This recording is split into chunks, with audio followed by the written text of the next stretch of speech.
Right now, I need a good allegory in my life. Please tell me that you know that Chronicles of Narnia is not actually an allegory. Don't make me play the Shadowlands clip. First rule of a teaser. Sum up what you mean in one sentence.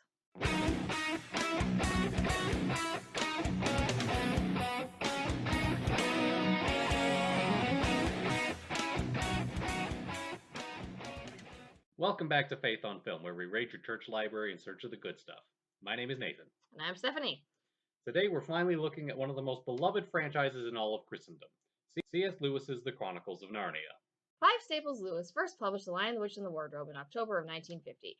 It was an immediate success, and soon there were sequels. And before you know it, we had the most beloved collection of children's fantasy books since The Wizard of Oz. While the books aren't true allegories themselves, Lewis definitely intended them to communicate a lot of Christian ideas. In a letter he wrote, he detailed what the significance of each book was. The Magician's Nephew was about creation and the entrance of evil. The Lion, the Witch, and the Wardrobe is about redemption. The Horse and His Boy is about the conversion of a heathen. Prince Caspian is about the restoration of true faith after corruption. Voyage of the Dawn Treader is about the Christian life and longing for heaven. The Silver Chair is about the continuing war against the powers of darkness. And the Last Battle is about, well, the Last Judgment. So, while there's a lot to appreciate about the series in its own right, to not acknowledge the Christian ideology permeating it would be a bit disingenuous. In fact, in Voyage of the Dawn Treader, Aslan tells the children, "In your world, I go by another name. You must come to know me by that name," pretty directly implying that he's Jesus himself. It also helps that he's literally a lamb before he says that. It was only a matter of time, I suppose, before the adaptation process began. And technically, the first adaptation of The Lion, the Witch, and the Wardrobe was a miniseries produced by ABC in 1967. However, that miniseries has been lost to time. So, for our purposes, we're going to be starting this thing off with the 1979 cartoon adaptation of The Lion, the Witch, and the Wardrobe. This movie has the distinction of being the first full-length animated feature made for television. And that experimental nature shows. It's a pretty rough watch. The animation is dodgy at a lot of times, and the voice acting isn't a whole lot better. But I think the plotting is where it takes the biggest hit. For instance, where all other versions start with the Pevensies arriving at the Professor Kirk's house and then slowly building up to Lucy finding the wardrobe.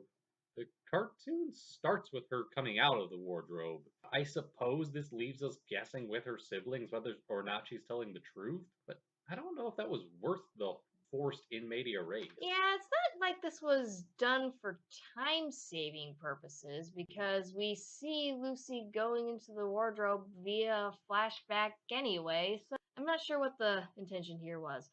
Now, something that was cut for time, and in my personal opinion was a mistake, was the not really including Father Christmas. Well, they include him, but they don't include him. The Pevensies and the Beavers meander up to a table of animals partying, informing them that Father Christmas is here. Hooray! And we hear some jingling bells off screen, as in Father Christmas just drove off without actually stopping to give the Pevensies their gifts. And then the Pevensies end up getting their gifts from Aslan himself. In theory, you could have Aslan be the one who gives them their gifts. I suppose it doesn't have to be Father Christmas. But I would say you have to either cut Father Christmas completely or have him be the one who gives the Pevensies their gifts. This doing both and neither doesn't really work. Yeah, because the significance of Father Christmas in the book is that the White Witch's reign was punctuated by eternal winter, but no Christmas. So his arrival is very significant, and you can't just kind of half do that. And, we were talking about the animation not being that good. I do think that it works better for the animals than it does the people. The beavers are cute. Mr. Tumnus is cute, so the red skin is kind of amusing. But the Pevensies are kind of scary, especially around the eyes. But I guess I can't feel too bad for this animator. I mean, he did bring another iconic franchise to life. Am I right? I said, am I right? the director of this particular TV movie was none other than the late Bill Melendez, i.e., the director of basically all of the Peanut specials. And I do think his animation style fits a franchise like Charlie Brown better than it does Narnia. For example, I mean, the backgrounds in the Peanuts strips were never that complicated to begin with, and Charlie Brown doesn't have fully rendered eyes. So the low budget charm works beautifully over there. Here, not so much. Narnia may not be a grand, realistic adventure, and in fact, Lewis himself wrote the books specifically to avoid that type of story, but it's also not a cartoon either. It's still a serious adventure where consequences happen. So your animation style needs to reflect that. For example, Bugs Bunny does not look like Watership Down, and I think Narnia needs to be somewhere in the middle of those two, more like your average Disney animated movie. I'd agree with you there. Though, knowing how Bill Melendez felt about adult actors pretending to be kids, I think I can guarantee that the Pevensies are voiced by actual kids. So, you got that going for you. And then there's the guy who plays Aslan, Stephen Thorne. Of all the adaptations I've heard, this one certainly gets the best, that his voice is supposed to be huge. Yes, it is more magic. Oh, okay, you're in charge. Got it. When they recast a lot of the voice work for the UK airing, they actually kept Stephen Thorne's voice, which makes sense. He's a very good fit for the part. I think it's safe to say I like this cartoon more than you. I first saw this when I was in second grade, and I liked it just fine. Watching it again as an adult, yeah, it's kind of weak, but I would argue that The Lion, the Witch, and the Wardrobe is one of those stories that is strong enough that it can survive weaker adaptations, just as long as you stick to the script. Basically, you gotta do kids find magical land, idiot brother falls in with an evil witch, sacrifice is required to save said idiot, witch is defeated, kids rule the magical land. Stick to the script. Just go from those points, and you will have something. The Lion, the Witch, and the Wardrobe is a good story, and it's one that can translate into adaptation very easily. So as long as you're not forcing something way out of place that doesn't belong, like an evil mist of evil or something, Don't get ahead of us.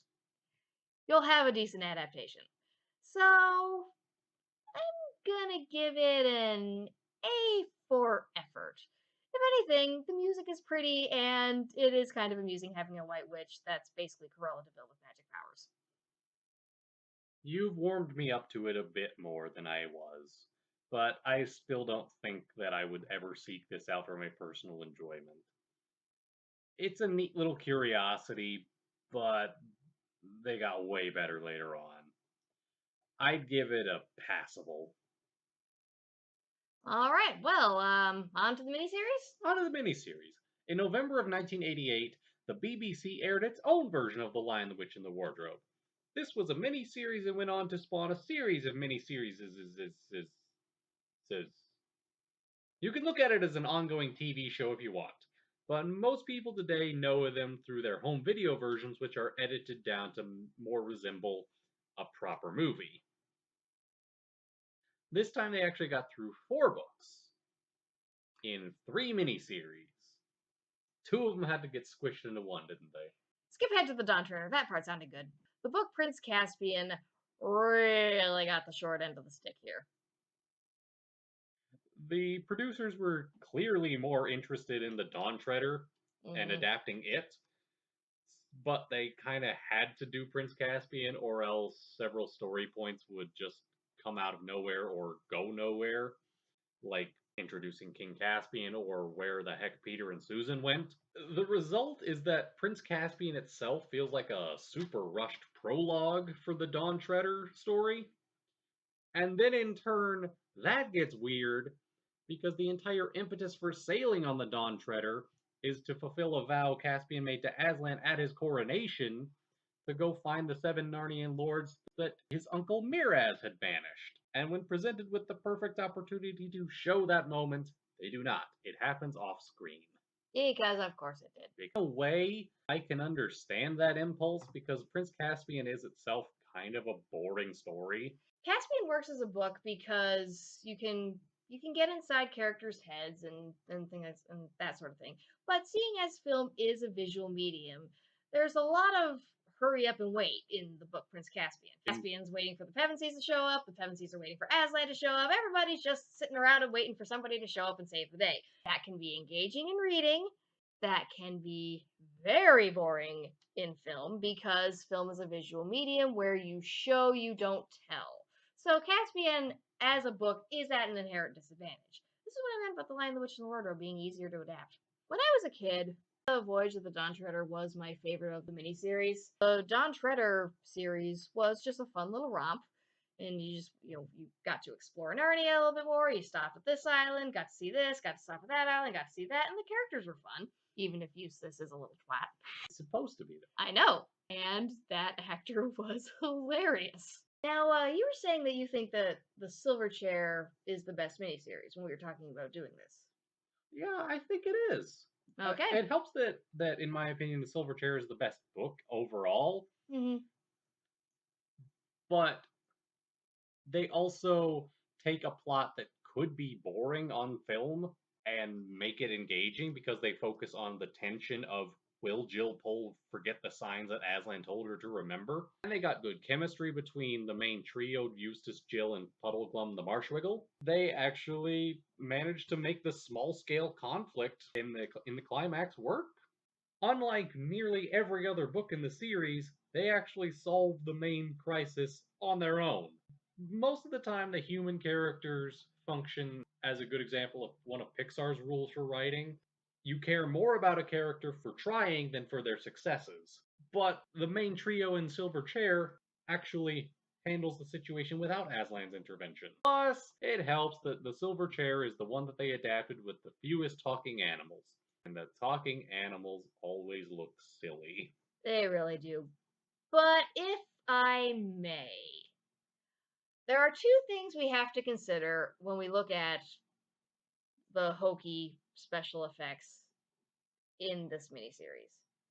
Number one, we have to remember, we kind of forget now, but we have to remember that fantasy literature, at least in terms of the adaptation, at least when it came to movie makers and television or showrunners, science fiction and fantasy were not taken nearly as seriously then as they are now. Fantasy in particular. Even in the big budget movies in the 80s, if I can call them big budget, looked less like Lord of the Rings and looked more like this. And this. And Labyrinth. Yes, and Labyrinth. You remind me of the Babe. You know you couldn't get anybody to do that with you at my wedding either. Babe with the power. Anyway, and then the other thing to consider is something else that we forget because television has come a very, very long way in this last decade. And we kind of forget that up until very recently, television was always considered the lesser of the two art forms when it came to movies versus TV. You see all these actors in TV shows today that up until post HBO and Netflix original series world would probably never consider condescending to TV because they are movie actors, don't you know? And it's kind of the same with special effects. Special effects in movies were always ahead of special effects on TV. For example, this is a stop motion dinosaur from the movie King Kong, which came out in 1933. This is a stop motion dinosaur from The Twilight Zone in 1961. Really doesn't look all that different, does it? And in the 80s and 90s, when CGI was in its infancy, it really wasn't all that different. This is 90s movie CGI. This is 90s TV CGI. Yeah, I love Buffy the Vampire Slayer, but that snake really looks like it's there. Not to mention, Doctor Who, also on the BBC, got a large fan base decades and decades before it had good special effects. I'd argue it wasn't until the Matt Smith era that special effects finally caught up with Doctor Who. Oh, speaking of Doctor Who, hi Tom Baker. I think on the whole, it's safe to say that the movies that came later are better than the miniseries That is debatable. in time. But for now, let's look at the top 10 things that the miniseries did better! Number 10, Fortunate Favorite of the Queen. When Edmund goes to the witch's castle, in both versions, he's greeted by the captain of the witch's secret police, Malgrim, and he delivers the same line. But the delivery is markedly different. In the movie, he says, "Come this way, fortunate favorite of the Queen, or perhaps not so fortunate," all while still in Edmund's presence. Miniseries Malgrim, on the other hand, pauses and waits for Edmund to leave the room before saying, "Well, perhaps not so fortunate." It's a simple difference, but it really shows the thoughtfulness put into the characterization. Number 9. The Dawn Treader arrives in Aslan's country. The movie and miniseries Dawn Treader end in the same place. The ship finds Aslan's country and sails through this bed of lovely white lilies. The handling of this arrival is entirely different. They really stumble over it more in the movie, and it probably helps that the miniseries didn't use CGI for the lilies. They look, they're probably plastic lilies, but they look more real to me. Added in is this gorgeous soloist who's singing Reepicheep's lullaby about Aslan's country. And the Dawn Treader sails in. The water is, you can see where the water ends and the lilies start, and the lilies are so packed together. It really does look like a sea of lilies, and the sun is shining beautifully, and the Dawn Treader sails in. It actually is a gorgeous shot. And then they're bailing the water in later, and the buckets are full of lilies. I think it helps that in the miniseries, there was the build up to arriving in Aslan's country was done better, whereas in the movie Dawn Treader, it kind of got distracted by the evilness of evil. So arriving in Aslan's country was kind of an afterthought. But the characters on a whole are more in awe of where they are. There's a lot more majesty in this arrival than in the movie. Number 8, Connecting Reepicheep to the Stone Table Mice. For as story archy and interconnected as the movies wanted to be, there's no reason that this shouldn't have happened. In both versions, Reepicheep loses his tail in battle and comes to Aslan to ask for it back. In the movie, he acquiesces because the other mice are willing to chop off their tails to match Reepicheep. In the miniseries, he does it because Reepicheep's ancestors were the mice that chewed the cords off of him at the stone table. And the movie included that part, so why would you cut the callback? It seems like the obvious thing to do. I also think he might have been cheated on that cordial. Why does it heal Reepicheep's wounds but not his tail? I think Father Christmas lied when he said one drop will cure any injury. Number 7. Framing of the conversation in the beaver's dam. So one of the important scenes in the book is Mr. and Mrs. Beaver meeting the Pevensies and taking them to their home. And while they have them all sitting around the table, they exposit about the history of the country, Aslan, who Aslan is, and where the Pevensies fit in all this, and talk about the prophecy. But the framing of the two scenes is very different. In the movie, Peter, Susan, and Lucy are all huddled around and listening, while Edmund is kind of off in the corner. If you've read the book, then you already know in both versions that Edmund is going to sneak off. Edmund is clearly not in that shot with the other three, so he's clearly gone already. The miniseries goes more for having them all sit around the table, and then in a series of close-ups, just going up to Susan and Peter and Lucy as they ask their questions, keeping just them in frame. Thus, the audience really doesn't know which part it was where Edmund snuck out. You do find yourself wondering, just when did Edmund leave? You don't know, and that's part of the tension. How much does he know, and how much is he going to relay to the Queen? Oh crap, we gotta find him now. Let's go. Number 6, Aging Caspian. By their very nature, the movies take longer to make, so they're fighting an uphill battle where they have to pretend that their child stars are not aging as much as they actually are. Yeah. And you can forgive them for that, because that's just the nature of the thing. But your suspension of disbelief takes a real shot to the knee when Caspian ages the exact same amount as Lucy and Edmund do, because Narnian time is supposed to go faster. The miniseries got around this by recasting Caspian. That's a simple enough thing to do, and they managed to find two actors who look like they could be the same person years apart. But you didn't even need to recast Ben Barnes, because I would understand why you would want that continuity. Just put some good makeup on him. Look at Ewan McGregor in Attack of the Clones. Now look at Ewan McGregor in Revenge of the Sith. I don't know, maybe put a little gray highlights on Ben Barnes. Something. Number 5. The Pevensies look related. This is just something I noticed when I first saw the miniseries, but Richard Dempsey, Sophie Cook, Jonathan R. Scott, and Sophie Wilcox actually look like they could be siblings, especially the two Sophies. I have since learned, via this guy, that this was deliberate. The casting directors had all the kids came and auditioned, and the children were all put in groups based on how much they looked alike, and then those groups auditioned together. Which kind of makes me feel bad if it turns out that the best Susan was in the group with the worst Edmund. But all joking aside, this is a nice little attention to detail in the casting process that I personally appreciate and think should be noted. Number 4. Aslan is not nice. One of the most memorable lines from the series of books is regarding Aslan. Safe? Of course he isn't safe. But he's good. This line does not appear in the movies. The closest we get is he's not a tame lion, which in its context in the movie feels like they're talking about being able to summon him whenever they want him. And the general depiction of the character is a little different, where Ronald Pickup's Aslan says to Jill Pole upon their first meeting, "I've swallowed up girls and boys and men and women." Liam Neeson's Aslan says when he hears about Edmund's betrayal, "I'm sure there must be an explanation." That's a bit different, since Aslan is able to tear you to shreds just as easily as talk to you. It's a significant part of what makes him such a compelling character. And he's supposed to be a literal depiction of the Christian God.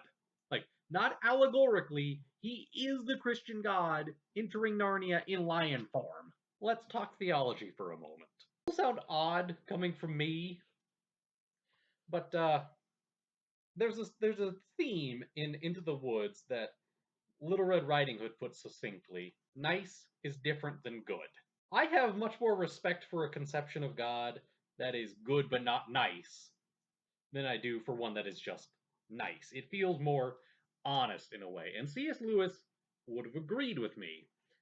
He said in one of his books, this simple, nice idea of God is, quote, a senile old grandfather in heaven who, at the end of the day, just wanted the young people to have a good time. So, taking the teeth out of Aslan like that is a little bit of a smack in the face.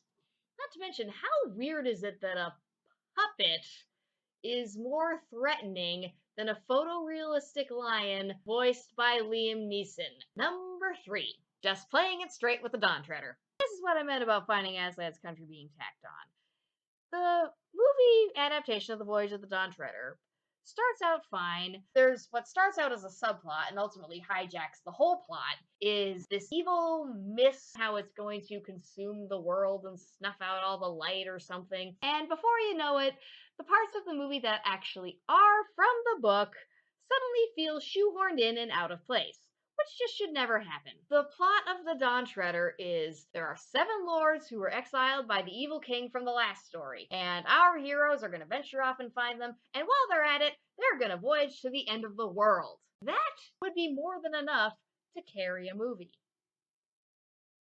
You can expand and embellish, but a subplot that is completely different, that has absolutely nothing in common with the source material, just makes no sense. The miniseries understood that the Dawn Treader had enough going for it on its own and just ran with it. You can just stick to the script. Number 2. The fight between Peter and the wolf is an actual fight. When Malgrim catches up with the Pevensies at Aslan's camp, he and Peter square off. In the movie, this fight is less conflict and more Peter just sorta does this. And then Malgrim jumps on his sword. It's over, Malgrim. I have the high ground. You underestimate my power, son of Adam. Don't try it. This is a big step because it's Peter's first moment of taking responsibility and stepping up toward the kingship. The miniseries, as hokey as the scene was, they actually had to fight. There was like some effort Peter had to put in. He wasn't relying on Malgrim being an idiot. Before we get to number 1, let's do a couple of honorable mentions. Actually getting to the silver chair. Technically, we've got the box office to thank for that one, but it's worth noting. Then there's the fantastic Mr. Fox's Christmas feast. The scene where he's outed as a spy to the White Witch is a good enough scene in and of its own right, but I prefer emphasizing her pettiness by turning him into stone for just celebrating Christmas. Caspian is ultimately Caspian's story. Prince Caspian portion of the miniseries is not very good, but it does remember that the story is ultimately about Caspian, not the Pevensies. And the number one thing that the miniseries did better than the movies, remembering to knight Edmund. Peter gets knighted after the aforementioned killing of Malgrim. But when Edmund does the far more important action of breaking the White Witch's wand in the middle of battle and nearly dying for it, he should get knighted for that. The miniseries did. The movie did not. They're clearly far more interested in Peter's arc than Edmund's, whereas the miniseries understood that Edmund's arc is more interesting. It's true. The expansions that the miniseries added were Edmund's character, like having his conscience literally arguing with him on the way to the White Witch. Whether these additions worked or not is up for whoever you're talking to. Different people have different opinions on that. But they knew that Edmund was the one that needed the character development, so it would make sense that they'd complete his arc. The movie really wanted to have Peter earn his King Peter the Magnificent High King title, so much that it kinda came at the expense of Edmund. And that's a shame. Ooh, I just realized there's something else that we haven't talked about in regards to this miniseries. The other actress who's clocked in the most time in this whole show, Barbara Kellerman. Yeah, the White Witch herself. And Lady of the Green Kirtle. Wait, she plays both characters, so they're implying that they're the same character? And that's not in the old book. hag from Prince Caspian. Oh no, she is not the same character. Besides, if same actor equals same character, then that means that Reaper Chief is also Glimfeather, and I don't think that's going for. And I think that's just more they have her number. Barbara Kellerman is a lot of fun. While Tilda Swinton's White Witch is more intricate and layered, More on that in part 2. Barbara Kellerman's portrayal is basically the character right off the page. She's hammy, but she's also terrifying in her evilness. But that awesomeness is undercut a bit by the fact that her big moment where she stabs Aslan is shot awkwardly from the side, so you don't even get to see her expression in that moment. God darn. So I also have to say I do like her Lady of the Green Pearl too. It is actually a decently more subtle performance. I'm honestly not sure if I would have known that it was her unless you had told me. So kudos there. When I was younger, I had these illustrated Narnia books that were fully colored illustrations, very well done. When I saw Barbara Kellerman ride up for the first time, it really was like those illustrations coming to life. Ultimately, I do think that is what this miniseries does well. It is literally the illustrations from the Narnia books coming to life and walking around. And that's kind of awesome. I think the miniseries would best be likened to Star Trek the original series. Hammy acting, check. Low budget special effects, check. Noxious theme that will get stuck in your head for hours the first time you hear it, double check. Storytelling that ranges from sometimes poor to fantastic, but is usually pretty good, check.